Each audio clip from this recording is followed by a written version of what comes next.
I think it's kind of needless to remind you that recent years brought us with, I would say, rather intensified actions taken both at the national but also international level when it comes to the creation of new regulations.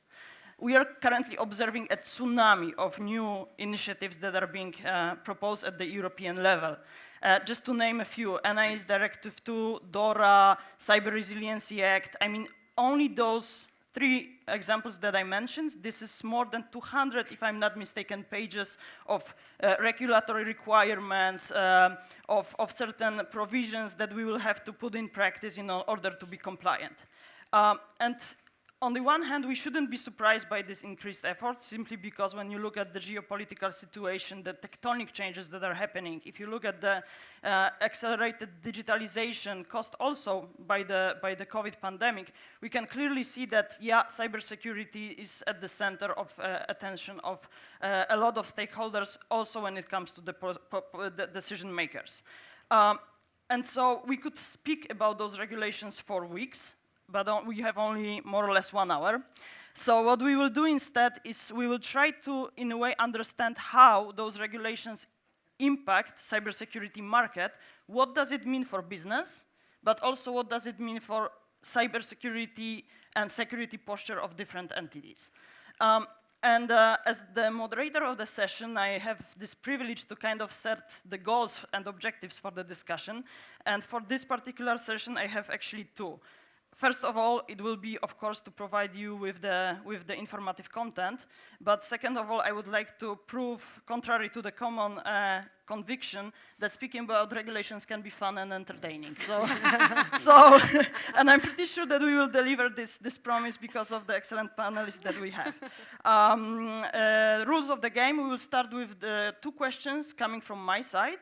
And then I would like to encourage you to also come up with your own questions. I'm looking at you, our audience. I would like to have it as interactive as we can do it. So please, when we will be starting with those, let's say, warming up questions, start thinking about the questions that you might have to the panelists. I think this is tremendous opportunity, as I said, to get their insight into the topics of your concern.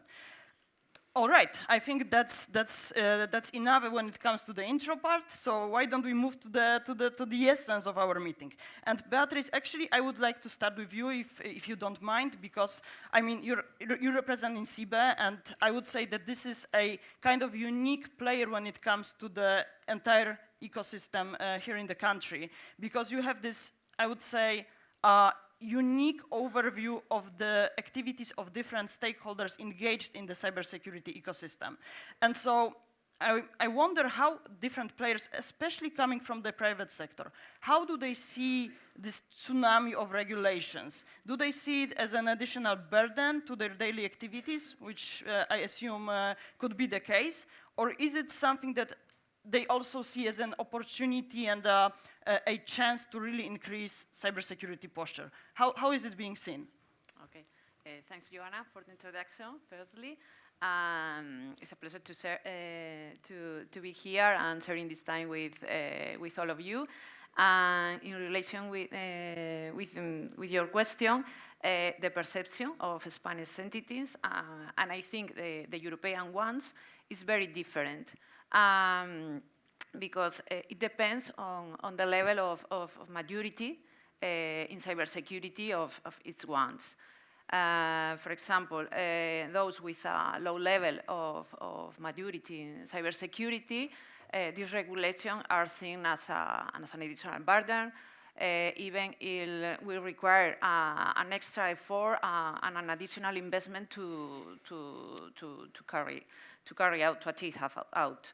Others with a medium or even high level of maturity in cybersecurity, this regulation, I think, are seen as a reason to be stronger, as an opportunity to improve, and even also a way to justify the investment in cybersecurity in their own entities. About the several regulation in the UE level, we must to go to the European Cybersecurity Strategy at the end of 2020. And we must remember that this strategy aims to build resilience. Citizens and businesses benefit from the trustworthy digital technologies. So it pretends to respond to the growth of cyber threats and cyber attacks, linking to the rise of the technological exposure, especially by the pandemic. So these regulations, in my opinion, will be necessary, and they are developing for specific issues. Some of them are focused on boosting the overall level of cybersecurity in the European Union. Others are focused to harmonize and foster the UE cybersecurity certification framework for ICT products, services, and processes as the baseline to support a secure digital world. And others, to complement the previous one, are focused on the need to set cybersecurity requirements for products with digital elements in order to ensure more secure hardware and software products. So, in my opinion, all of them are truly needed if we want to achieve the aim of this strategy. Yeah, thank you so much. And just maybe add one sentence on that, and we will follow up actually with a couple of things that you said when we'll be speaking at the same topics from a slightly different perspective. But that's exactly what we are advocating for at ECSO with our members. That, I mean, when you see all different initiatives, regulatory pieces that are coming together, yes, indeed, I mean, without any hesitation, we need to understand that they are needed and that they are necessary, but we also need to find a way how to make it easier for those who are really responsible for the implementation, how to do it in practice. So basically with the certification story, that's exactly what we are underlying. I mean, like, we are advocating, putting a lot of effort in understanding the composition of certification. So for instance, the evidence from one process could be reused for the different processes in order to avoid, you know, like a duplication of the effort. So we kind of, we fully agree with what you're saying. I mean, yes, regulations are needed, and then they should work in favor of overall cybersecurity, but we need to find a way how to do it in a smart and effective way. But as I said, following a little bit on a couple of things that you said, Beatriz, I would like to turn to Elena and also use a little bit the fact that you are in a very interesting position with Accenture, working with different clients in different sectors, speaking to different profiles of entities. And I would like to ask you about your insight. How do your partners and clients see coming regulatory efforts? Which are in their view, potentially those that will bring the biggest impact? And I would like to look at it both from the business perspective, because maybe they will unlock a potential for new products, services, whatnot, just to develop a little bit the market. But also from the security perspective, how do they see potential impact in terms of increasing cybersecurity posture? Okay. I fully agree with Beatriz that the European cybersecurity strategy marked a turning point for most of the companies and states members in Europe and out Europe. As a result of this strategy, NICE directive was reviewed, and NIS2 was published in December 2022. No? This regulation includes new requirements for the providers of essential services, but also for third parties or supplier of these providers. So at this point, we find the first challenge or the first opportunity for the companies. No? So companies need to be NIS2 compliant to become a trustable provider for the providers of essential services. So this requirement is a trend that we can see in other regulations, such as DORA and American regulations also. So this is a new opportunity for the companies. They have to implement requirements. They have to implement security measures and security controls based on their risk management in order to be able to work with the different providers. So this is opportunity, and companies understand, and suppliers, providers, and so on, understand that they have to invest in cybersecurity and include cybersecurity in their business from the beginning by default. And I think that this is a new trend that we are finding in all the companies, not only in client user, but also in other providers. So this is, I think that is very important that regulations led to the companies. In addition, any other relevant aspect is related to the scarcity of the professionals, cybersecurity professionals.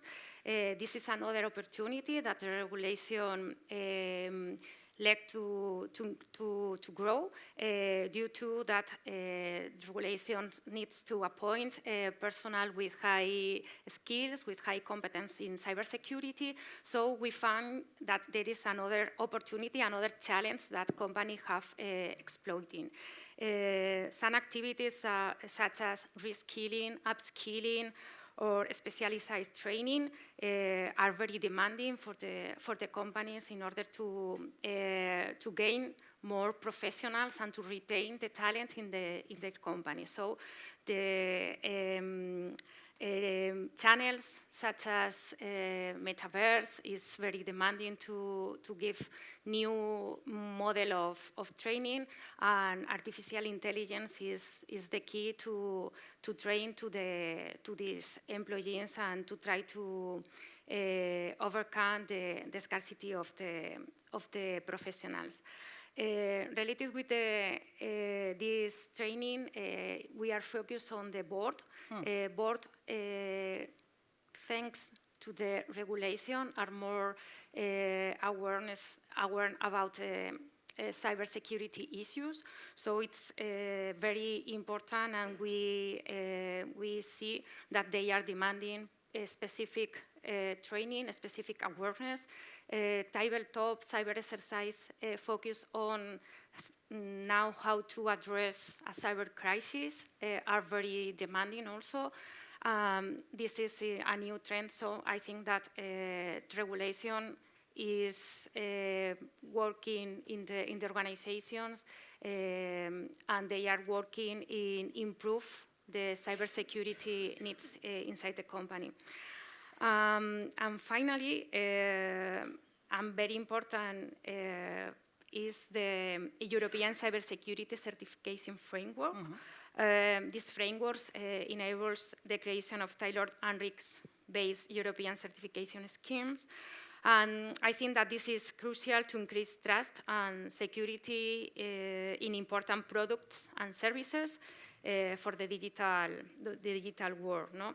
And specify characteristics as cybersecurity requirements, technical specifications, type of evaluation, the intended level of assurance, etc., led to the company and to the of the citizens to be able to trust in different products or services that they have. No? So I consider that regulations are full of opportunities for the companies, and they have to consider regulation as a lever to be able to be more competitive, to have an advantage against your competitors, and it's important to the companies include cybersecurity in their business processes. Yeah, thank you so much. And I think that this is a very interesting point that you just mentioned, and I would like to come back actually to this fairly later during the session, because indeed, I mean, there is a lot of demand and expectations when it comes to European players to have those stringent security requirements being imposed, but we can also treat it as a unique selling opportunity, I believe, for our players to kind of like present themselves on the market here in Europe, but also elsewhere as those that are, you know, like top-notch products and services that is worth to pay for. So yeah, that's a part of the conversation about how we can turn those you know, like potential challenges coming with the regulatory side into potential business opportunities. But I hope that we'll come back to that later on. Idoia, actually you come from the sector that is one of the most regulated on earth. And I know the so financial sector is critical. the financial sector is apparently critical, and then you live and breathe, you know, like everything that is related with meeting regulatory requirements.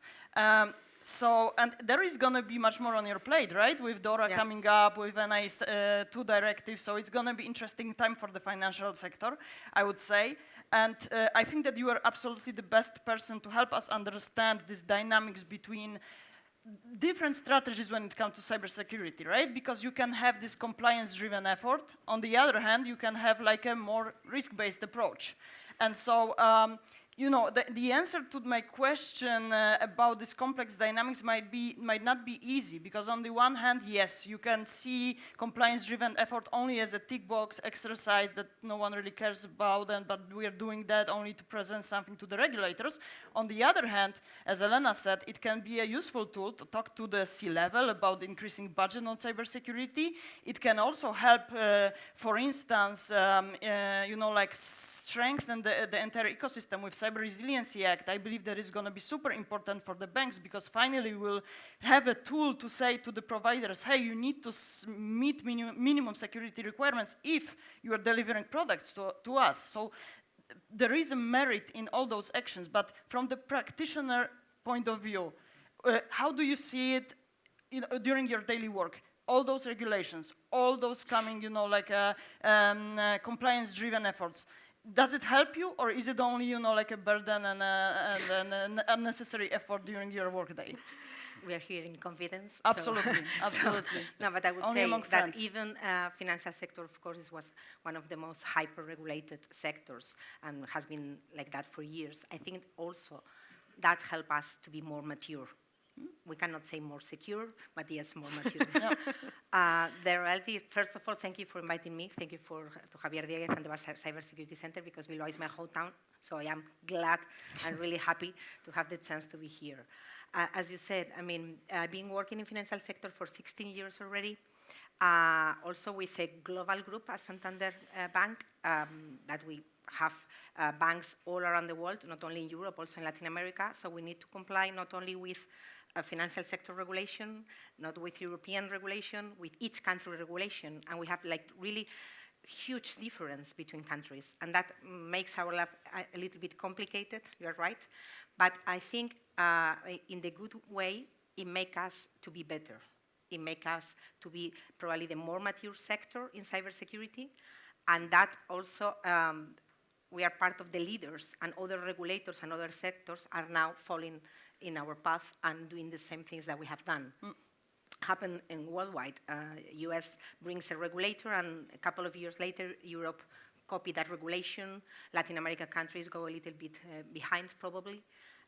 We have some very specific cases, like, for example, cloud-based tools were forbidden in some countries by regulators because they were not very keen on cloud. And all the entities, we are in the path of the digitalization and moving to the cloud and move from on-premise and infrastructure in our own data centers to cloud-based tools. And what we would like to do from the financial sector is also to go with the hand with the regulators and teach them. We've been talking a lot with the European Central Bank, with our local banks regulators in each country, in order to also go with them in the path, presenting the risk analysis, presenting the challenges, presenting the controls we have implemented, make them understand that we need to go together in that path. It's really important. For example, in Latin American country, in Argentina, 5-6 years ago, were forbidden to have cloud-based tools, so they were not able to have to stop the denial of service attacks, and it was a problem for the whole country. A couple of years later, they changed, and with the help of the banks leading that conversation with the regulators, we make things change and happen. And I think that's the way of doing things, working together with the regulators, trying to understand what is painful, what is only control-based, what need to be driven, and that will help us. Regarding what you say, the tick of the box or not tick of the box, I think also financial sector, we have very clear responsibilities in the third lines of defense.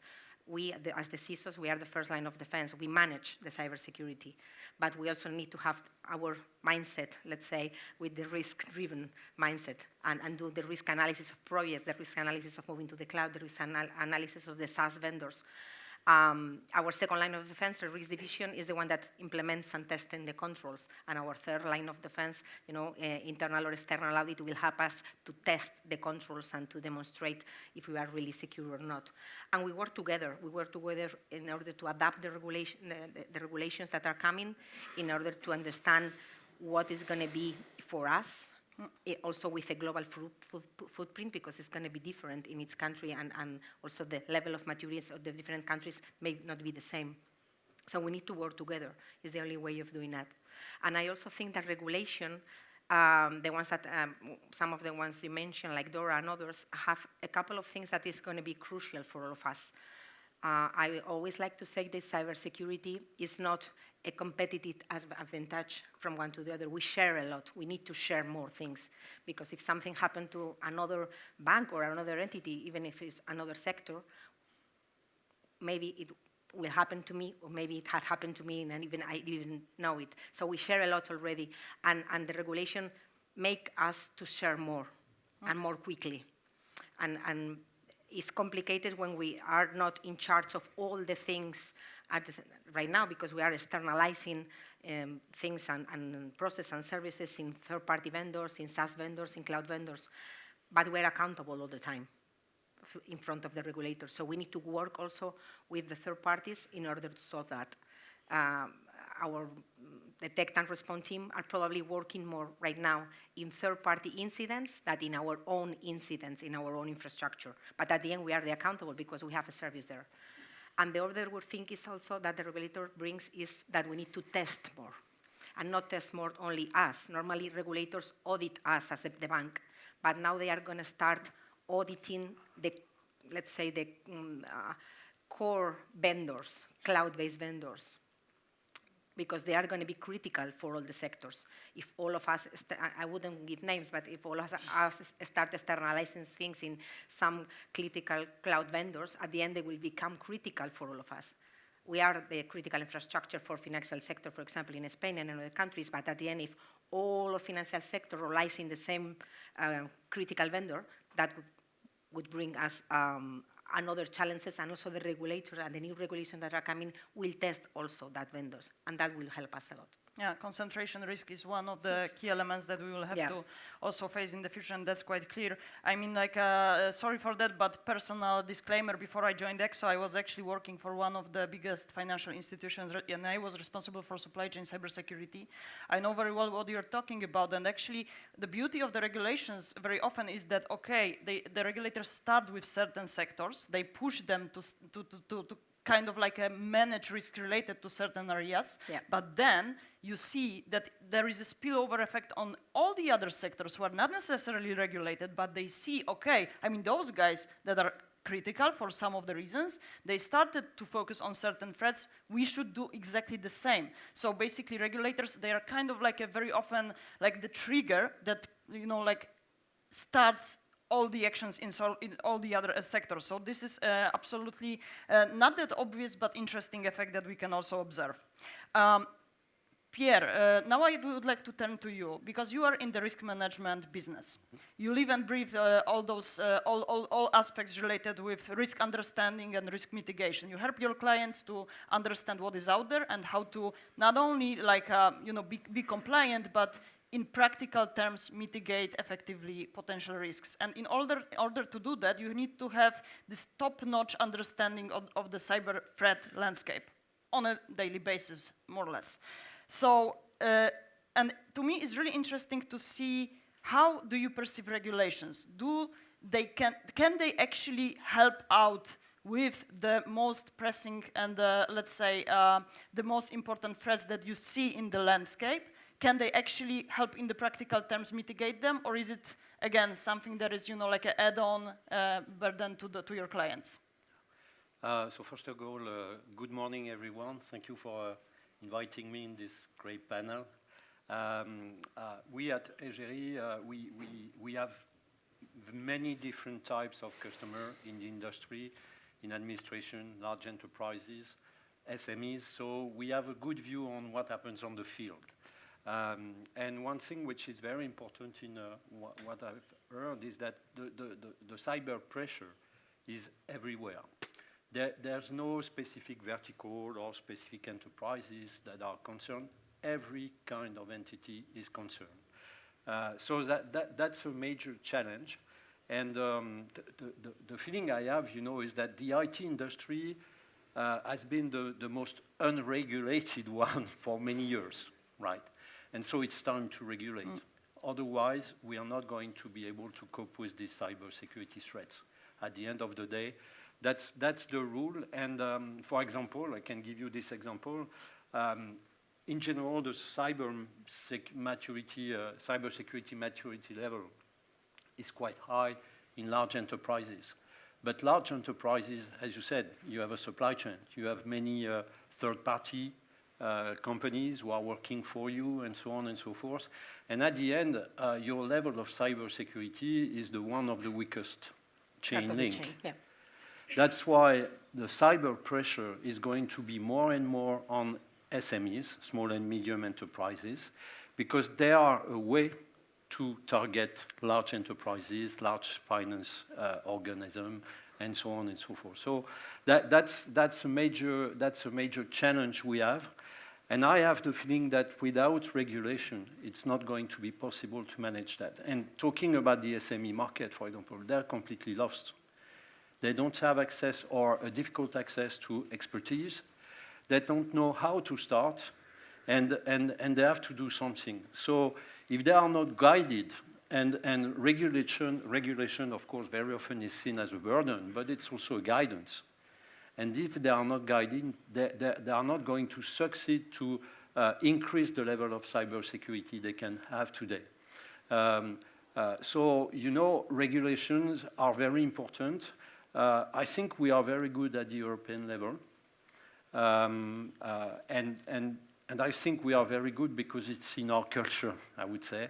And this is something which is interesting regarding, for example, the comparison with the United States, where regulations are a lot weaker than what we tend to have and we try to have in Europe. And I think it's the right way to go, definitely.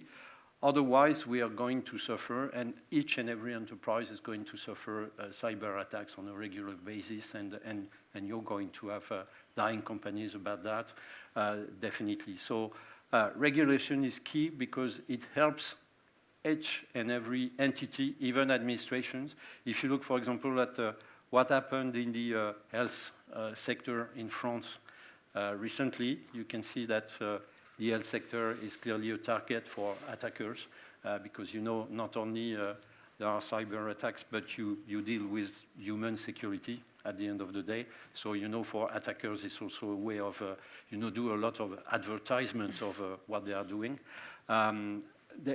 It's very difficult for them to be able to enhance their level of cybersecurity if they are not guided, if there's no regulation that helps them to put in place, in fact, what we call at EGERIE cybersecurity plans.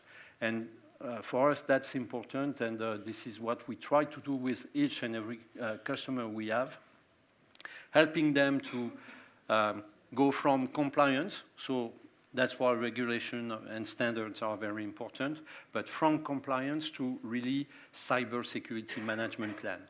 And that helps them also to kind of rationalize their cybersecurity investment.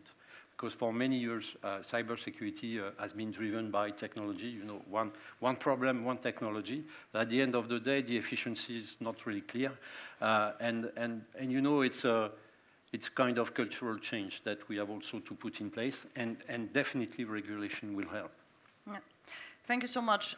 Ladies and gentlemen, now we will move on to the second round of the questions, but I would like to already encourage you about thinking of potential questions that you might have, because shortly we will open the floor to all the comments and questions that come from your side as well. But before we will do that, I would like to actually come back to one point that was already mentioned during the discussion, and I would like to direct one question actually to both of you ladies, to Beatriz and Idoia, because to me, I mean, devising regulations is one thing, but at the end of the day, the success is in their implementation.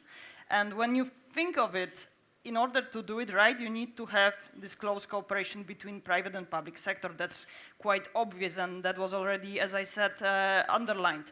But how to do it in practice? How to build this trust and well-working cooperation between those two different animals?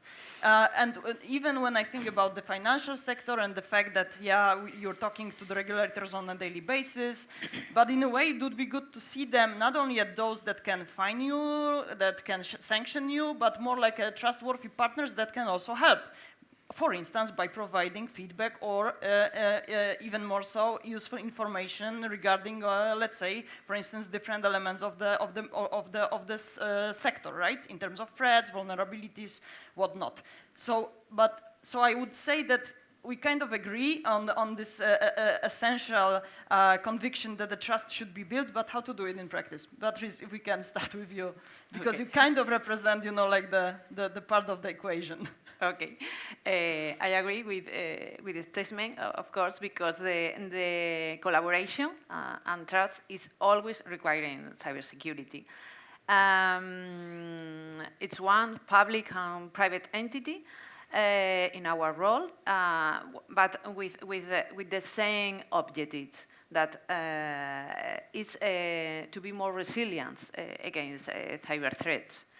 Cyber criminals have their targets, their motivation, and we must work together, as we say, against them. In my personal opinion, sanctions must be only an effect, not the reason for the role of supervision.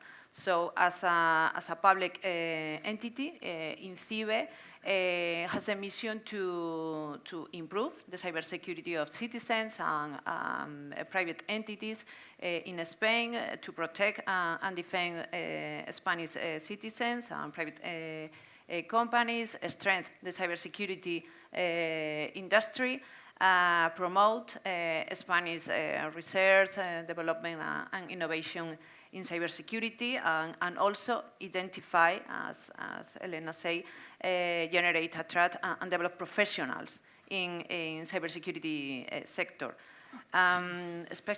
Specifically from INCIBE as a national CISO, whose constituents are also citizens and private entities in Spain, from small and medium enterprises to the big ones. We offer services to all of them in order to improve their level of cybersecurity. One of them are focused on the first steps of cybersecurity, mainly for small and medium enterprises. In our portfolio of public services called Protege tu Empresa, in English, securing your business, and also more specific to critical entities that are focusing collaboration, early warning, awareness, proactive detection of incidents, of course, incident handling, sharing information, and training, a collaborative cyber exercise, and so on. So I think this is the way to support and help from public entities to achieve the successful of compliance of the different regulations. I would like to remark that the compliance must be only a consequence of the adoption of measures and process to be resilient, not the end of that. So I think the collaboration is always needed, and also trust between public and private entities. Yeah, it's crucial. Thank you so much. And actually, just right after this session, we will have a panel on industrial policy. And I'm pretty sure that that's going to be also an opportunity to speak about maybe some systemic incentives that the public sector can also offer to those who are being regulated and encouraged to, implement more and more security-oriented actions. But that should also come hand in hand, not only with the support that you just mentioned and outlined. And I'm pretty sure that everyone in Spain is super happy to have you on board, having that mindset and providing real help for those who are out there. But I would say that even also at the European level, it's time to think about certain, not only sticks, but also carrots for those who play by the rules. So coming over back to you and, hearing a little bit more about what you already mentioned, because you said that you work with the regulators quite closely. But if you could give us a little bit more meat on the bones when it comes to that, and maybe also, extrapolate certain tricks and tips that we can also use in other sectors. Yeah, how to do it. I don't know if I can give you tips and tricks, but I will try. I mean, the reality is what you said. I mean, the threats are global, and the only way to fight global threats is to be together and work together. And it's not only public, private sector, it's only cross sectors, and for us it's critical. And we as financial sector, a little bit, let's say, leaders and more mature in cybersecurity, we try to create in each country where we have presence this kind of ecosystem where we start working closely with national certs, when we create a networking between our sector, when we create forums and networks of communication and sharing information cross sectors.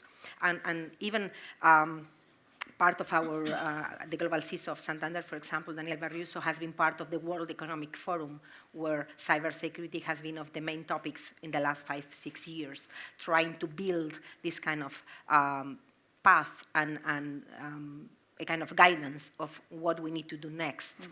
I think we have also the responsibility, a little bit of social responsibility, because this is a global threat that affects not only companies, also citizens, as you were saying, that as we had more experience, probably we've been a little bit more on the field, we have experienced more attacks, or attacks from the very beginning, because we have at the end money and data.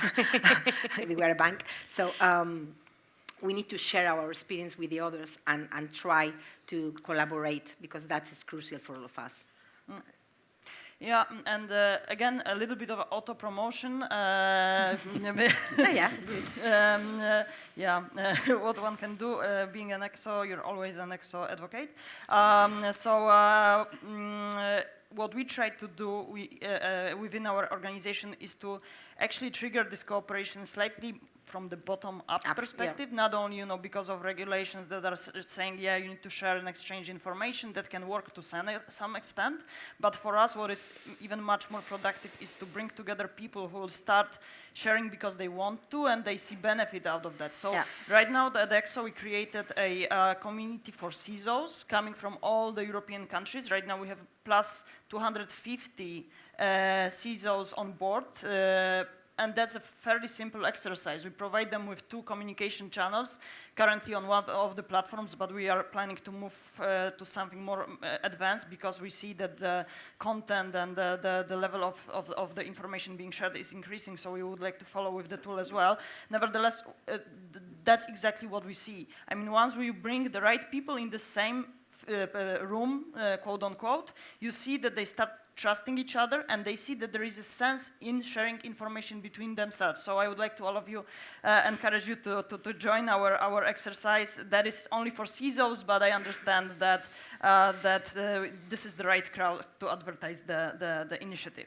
And Pierre, you are actually cooperating quite closely with our network of CISOs. Absolutely. And I hope that you can also support here my advertisement by saying that this is well-working exercise and quite needed for the players. But and again, you are there because you, with your product, with your service, you have an excellent knowledge related to not only threats, but also good metrics and data that helps to fine-tune cybersecurity strategies. And since we are talking about regulations, one way how the companies can go is, of course, implement security measures simply because they need to, but it would be much wiser to rely on data and metrics to do it right and to, put your efforts and resources in the right places to really mitigate certain threats. So could you please share with us your experience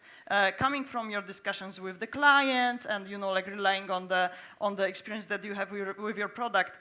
Is it difficult to start to change this paradigm of implementing security controls, being more oriented at real metrics and data? Is it difficult to put it in practice? How do you do it with your clients? I wouldn't say it's difficult, but as I said before, it's really a cultural change, in fact. So it takes time, Compliance is not enough. It's not because you're compliant that you're secure. And so, you have to go and entities, any kind of entity has to go really on a kind of journey from compliance to what we call cybersecurity management plans. And that will help also to involve the top level, the C-level in the companies. If you are able to create the key risk indicators or the right indicators that will help to talk the same language with the C-level in order for them to understand what you are doing in terms of cybersecurity. So it's a cultural change. It takes time, but I believe that cybersecurity should be managed no other way than any other topic in a company is managed. So each and every company has its financial plan each year, its commercial plan, its marketing plan, and many plans. You have to have a cybersecurity plan based upon a certain number of indicators, which are what we call the key risk indicators. So you have to analyze your risks and put in place plan in order to mitigate them, with one thing in mind that helps to talk to the C-level, the business impact of the risk. Otherwise, it's going to be difficult to talk at the C-level, And I've seen and I've read some articles of experiences in the United States where CISOs were appointed to the board of directors, And the result was that no one was understanding what this person was saying, so that was not the right approach. So this is really a question of putting processes, management plans, in order to clearly explain why you are investing in such and such security controls or projects or whatever it is, and with which goal, which risk I'm going to lower with respect to the business impact or the impact of the activity of my entity. That's really fundamental, but as I said, it's a journey because today, even in large companies, it's not seen like that, so they need to evaluate to some extent in order to go in this way. But we have seen some very interesting experiences in some customers we have. And now, one of them, for example, is not launching any project without a prior cyber risk analysis and so on and so forth. Everything is then aggregated at the upper level of abstraction in order to get a complete view on the cyber risk they have at the enterprise level. And this is, we believe, the way it should be managed. Something which is very important for risk analysis, you need data. You need to retrieve many, many data. And I've heard the word collaboration. not only you need collaboration in some verticals and so on and so forth, and thanks to the ECSO, also collaboration between CISOs, but you need also collaboration within your own entity. Because in fact, of course, you can automate, even if I don't believe that we can fully automate everything in order to retrieve the data, you can automate the retrieval of some data because you have that in your network or whatever, but you need the collaboration of your own people and your own employees, because they have what I can call unstructured data. They have some knowledge that could be very useful in order to evaluate your risk and your cyber risk. I'm going to give a very simple, low-level example, but in any kind of entity, have you trained or not your employee to cybersecurity? That's a major change, but that's a very important data in terms of trying to evaluate your cyber risk. And this is related to collaboration, just like, for example, in business lines, some people have access and they know some information that are very important in order to retrieve that and put that into your risk calculation, I would say. So collaboration at that level is also very important.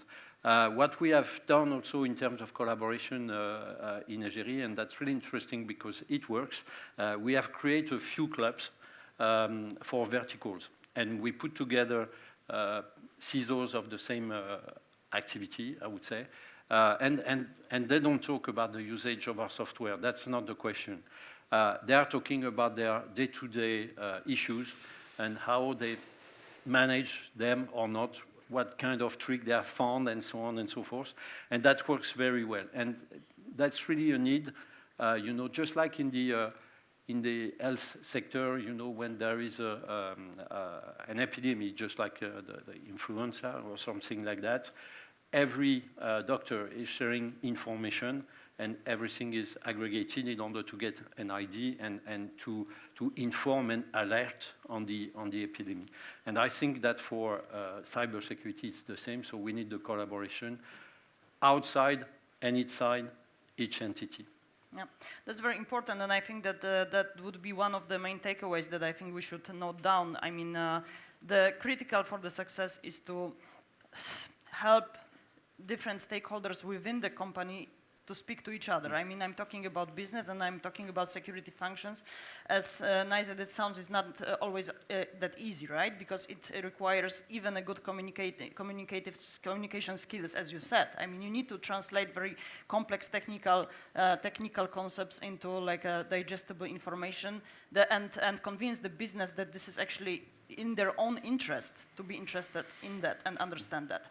Elena, coming back to you, because right now we are kind of like the discussion is being dominated by the European regulations, and as obvious, we are in Europe. However, I assume that with your clients, you often see, and actually Idoia is living that as well, that very often those entities, they operate globally, and they need to meet requirements, you know, not only coming from whatever happens in Europe, but worldwide.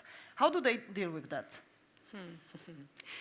Depending on the maturity level of the companies, for some of them, this is a terrible headache for them, and they don't know how to manage. The first recommendation that we can give them is to identify what are the regulations that they have to be compliant. Sometimes they don't know how regulations and try enforce, and the first question is, if you don't know, you can manage the regulation. So the most important aspect is identify the scope of the regulation, the requirements, the responsibilities, and all the things that are related with the requirements.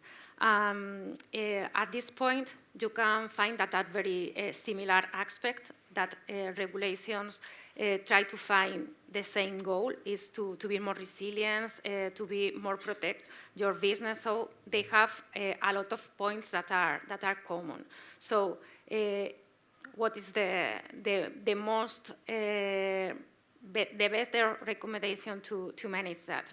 To define a common framework, to define your own framework for your company that you can select the requirements that you have to comply and to extend to all the companies in your organization and all the branches in your organization. So you can acquire a global framework with all the requirements, and you need to match with the different regulations in the different countries. So you have a unique framework that is compliant with a lot of different regulations. So you can measure the state of your controls and the measures that you can implement. At this point, the issue is that maybe the level of security is different according to different regulations. So in that case, some companies say that if I have the same framework and I have the same control to be implemented in the different companies, maybe I have to spend a lot of money or more money that I needn't waste because the regulation don't obey to the same level of maturity. No. So in this case, the recommendation is to play with the different level of maturity that you have to get. I think, for example, for a specific control, you can say, I need to have a level 3, and in another company, in another part of your business, you can say, I relaxed that level and I can get a level 1, or maybe it's only a recommendation, it's not a mandatory control. So, but the framework is unique because when you have a framework, a common framework for all your company, you can oversight better, you can use as attenuant better also, and the most important that you can control and measure all the level of maturity, the cybersecurity maturity in all your companies, no? Because an open door is the door that the attackers can use to enter in your system, no? And finally, when you have your control to measure your state of maturity, you have to elaborate common procedures, common policies in order to be flexible and at the same time to be able to report to the authorities or to manage the different risks with similar procedures. No?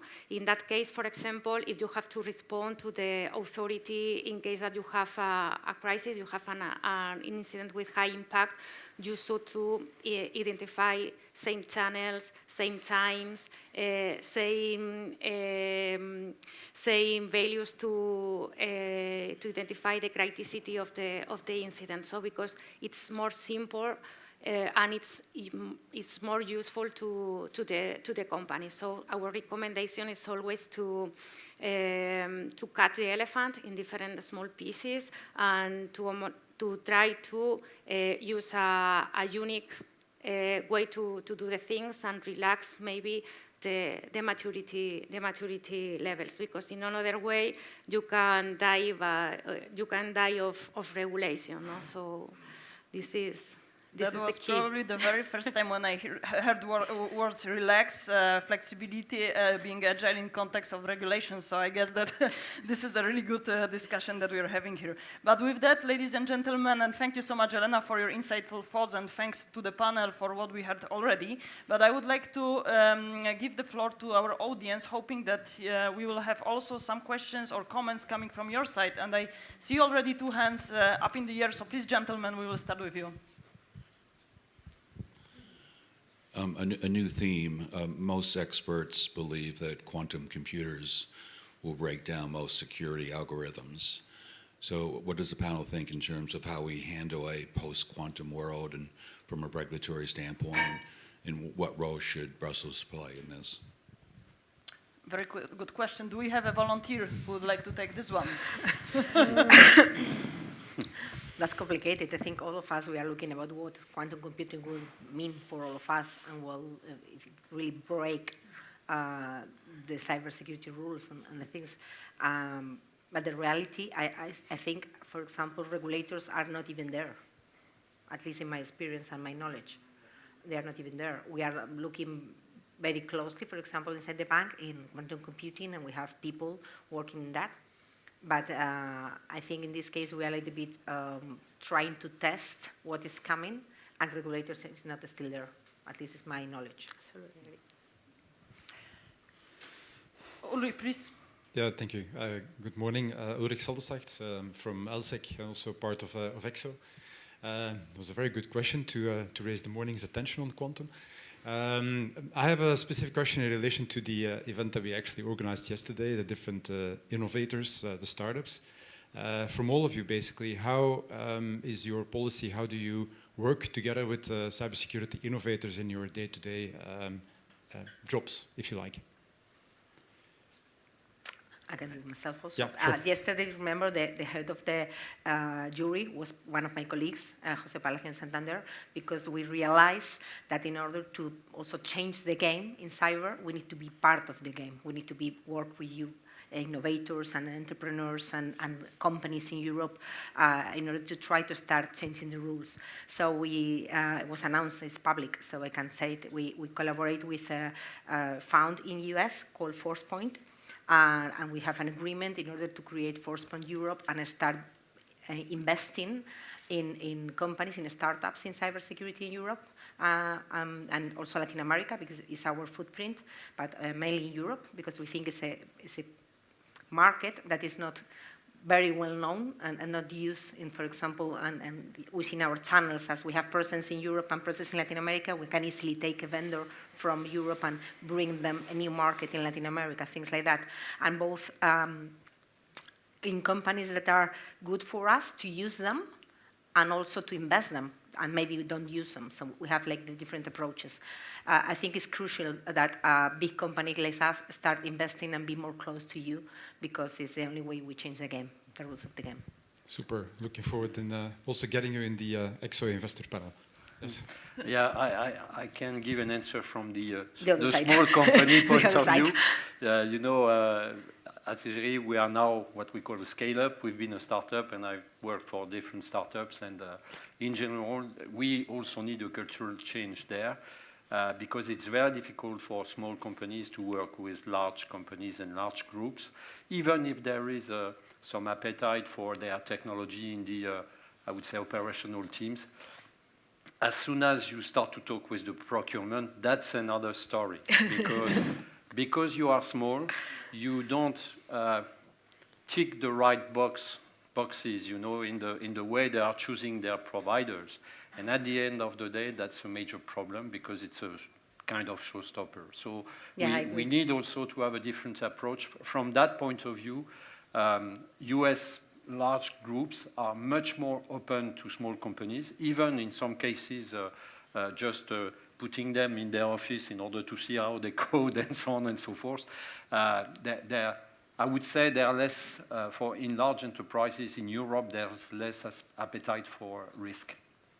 Yeah, because we have the regulation that says that we need to do risk analysis to our supply chains and have the same, exactly the same, let's say, level of questions and risk analysis to the huge company like, you know, Amazon or Azure or whatever, and a small company. And as you say, in some cases it doesn't make any sense, but it's what, in some cases, regulation apply to us like that. Due diligence process can be painful for all the parties involved. Yeah, actually. yeah.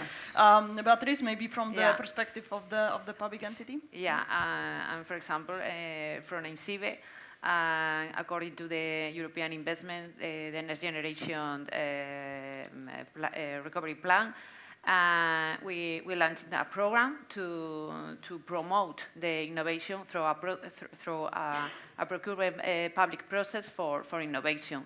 It's a 4 years program that there are selected several innovative companies to help them to go to the services and the products in the market. Will the companies and, for instance, also, well, the innovative companies be not so much required to put on the same terms of regulations as it was already suggested? We've also seen, for instance, in public procurement that there's a requirement, for instance, for even startup companies to be SOC 2 compliant and ISO 27000. Of course, that doesn't make any sense if you're a three-man innovative company. So is there also a bit of a relief in the same lines of what was suggested? Yeah, the process, the procurement process was started last year, and of course it will cover and compliance all the regulation, but it's focused mainly in innovative process and services, mainly. Thank you very much. Elena, would you like to add something also from your experience?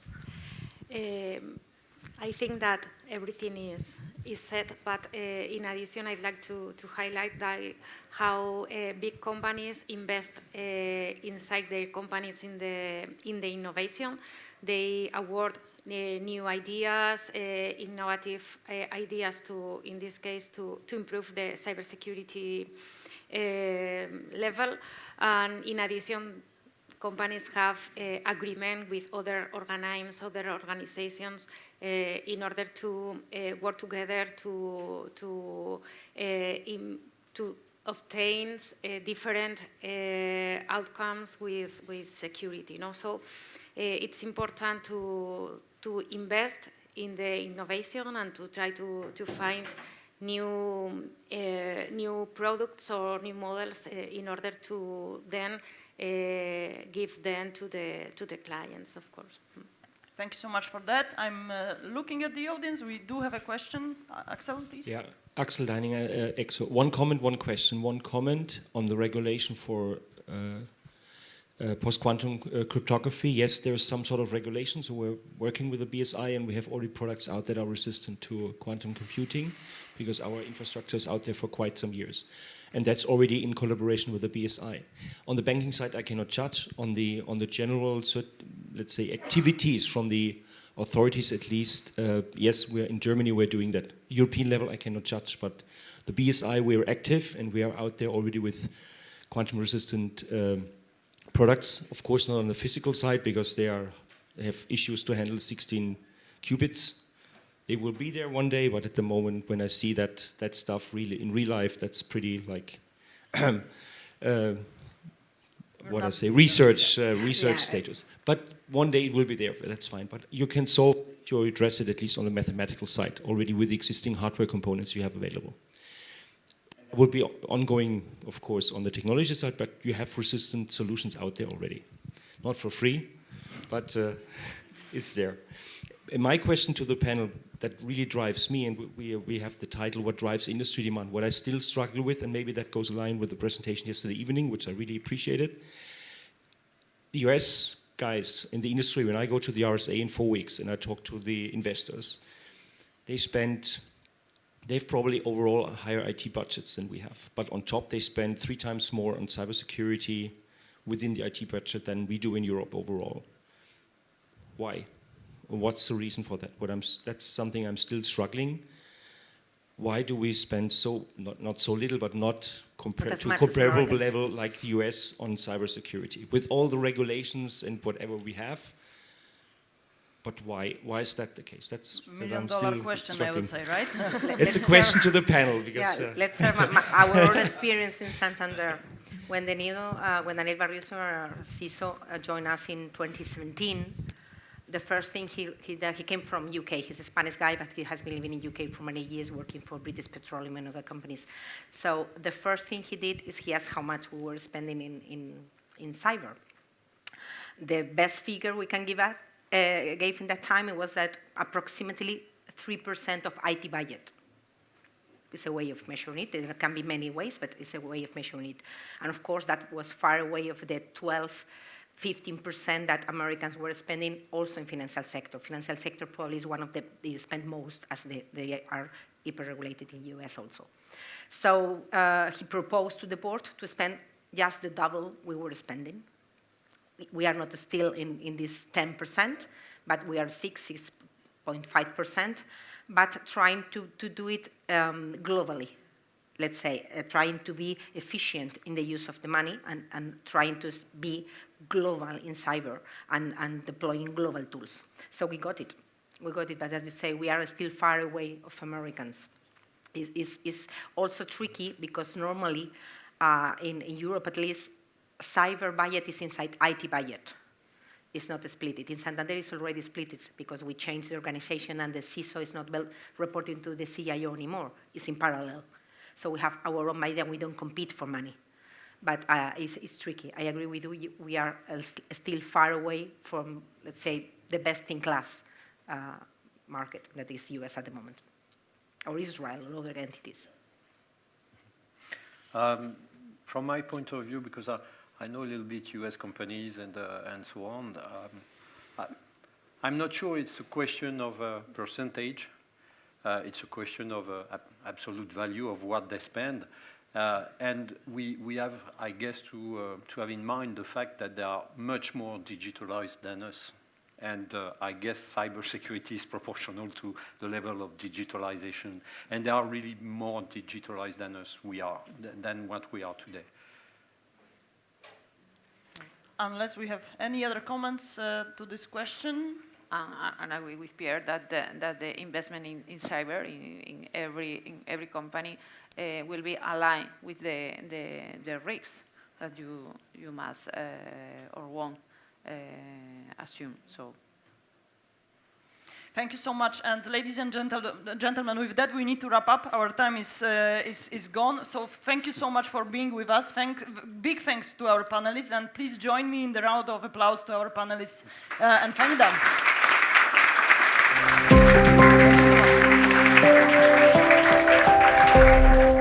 Thank you.